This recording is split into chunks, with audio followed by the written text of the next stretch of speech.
1,25,00,00,000 3 ते 4 दिवसात कोकणानं केलेली कमाई। होय, कोणताही पर्यावरणाचा ऱ्हास न करता नाताळच्या सुट्टीमध्ये कोकणात अब्जावधी रुपयांची उलाढाल झाली आहे, तीही फक्त आणि फक्त पर्यटनाच्या जोरावर। जर सरकारनं मनावर घेतलं आणि कोकणातल्या पर्यटनाला चालना दिली तर काय चमत्कार घडू शकतो। कोकणाच्या तिजोरीमध्ये किती गंगाजळी जमा होऊ शकते याचा ट्रेलर दाखवणारा हा रिपोर्ट।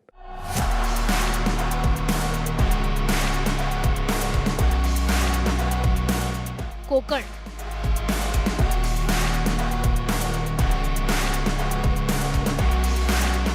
इथले समुद्र किनारे, मंदिरं आणि पर्यटन स्थळांवर नेहमीच गर्दी होत असते।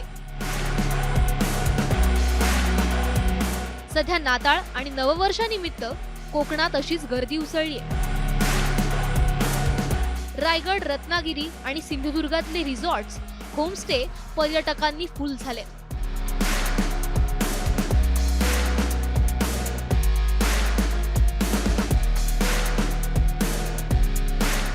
मी, माझी मिसेस आणि माझी लहान मुलगी आम्ही तिघं 3-4 दिवसाचा वॅकेशन प्लॅन करून कोकणामध्ये आलो फिरण्यासाठी। माझी ही दुसरी वेळ आहे, पण येऊन बरं वाटतं इथे। मोदक उकडीचे ते तर स्पेशल इथले असतात। अच्छा लग रहा है इधर और यहाँ सबने आना चाहिए।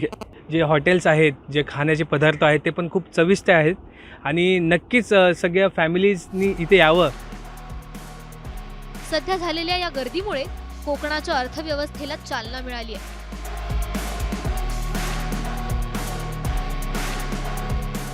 इथल्या साध्या खानावळीपासून ते हॉटेल आणि रिसॉर्ट्स पर्यंत आणि गाडीवाल्यापासून ते रिक्षावाल्यापर्यंत प्रत्येकाच्या खिशात पैसा खेळता राहतोय।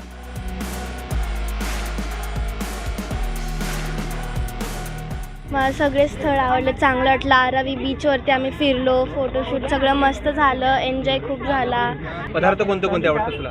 सगळ्याच असं फिश, असे मोदक उकडीचे ते तर स्पेशल इथले असतात म्हणून ते आवडतात। 15 दिन से अभी 31 आने वाला है, तो 31 में बहुत अच्छा एंजॉय होगा और इधर बहुत अच्छा लग रहा है हमको।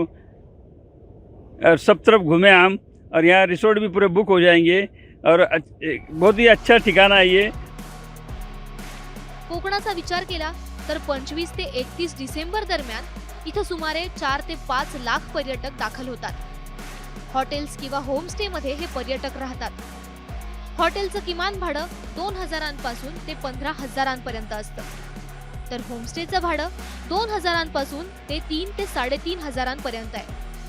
स्थानिक बाजारपेठांमध्ये हे पर्यटक खरेदी करतात आणि जेवणाचा विचार केला तर 100 रुपयांपासून ते 300 रुपयांपर्यंत शाकाहारी थाळी आणि 200 रुपयांपासून ते सुमारे 600 ते 700 रुपयांपर्यंत मांसाहारी थाळी मिळते। त्यामुळे नाताळ आणि नववर्षाच्या काळात पर्यटकांचा खर्च प्रति व्यक्ती 2,500 रुपये किंवा त्यापेक्षा अधिक होतो। आता या सगळ्याचा एकूण हिशोब लावला तर पर्यटकांची संख्या सुमारे 5 लाख असेल आणि प्रति व्यक्ती खर्च 2,500 रुपये होत असेल तर कोकणातली एकूण उलाढाल सुमारे 1,25,00,00,000 रुपये इतकी होते।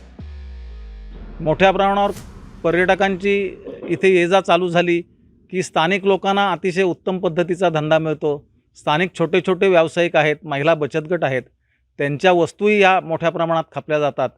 त्याचबरोबर स्थानिक हॉटेल व्यावसायिक आहेत, त्यांचाही खूप मोठ्या प्रमाणात धंदा होतो आणि साधारणपणे 15 ऑगस्टपासून इथला पर्यटनाचा सीझन सुरू होतो आणि तो 15 जूनपर्यंत सीझन चालतो।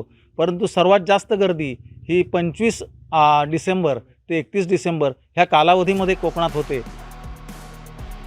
फक्त नाताळ आणि नववर्षच नाही तर वर्षा पर्यटनालाही कोकणाला पसंती मिळते, त्यामुळे ऑफ सीझनला सुद्धा इथं मोठी गर्दी होते। गेल्या 1.5 ते 2 महिन्यापासून ह्या सीझनची बुकिंग आधीच आगाऊमध्ये झालेली आहे, त्यामुळे पर्यटनच्या माध्यमातून या ठिकाणी या स्थानिकांना एक चांगल्या पद्धतीचा रोजगार या निमित्ताने प्राप्त झालेला आहे। येणाऱ्या एकंदरीत पर्यटक असतील हे खास करून या ठिकाणी येण्याचं त्यांचं महत्त्वाचं कारण आहे की गोवा असेल किंवा इतर राज्य असेल जिथे पर्यटन क्षेत्र आहेत त्यापेक्षा कमी म्हणजे बजेटमध्ये चांगल्या पद्धतीची ट्रिप अरेंज होते। एकीकडे कोकणातील प्रस्तावित रिफायनरीवरून जोरदार राजकारण सुरू आहे आणि या राजकारणाला किनार आहे ती रिफायनरीमुळे होणाऱ्या पर्यावरणाच्या हानीची। दरम्यान कोकणातल्या पर्यटन व्यवसायाला चालना देण्यासाठी योग्य धोरण आखून त्याची अंमलबजावणी करण्यात आली तर पर्यावरणाला धक्का न लावता कोकणात आर्थिक विकास गंगा आणता येईल.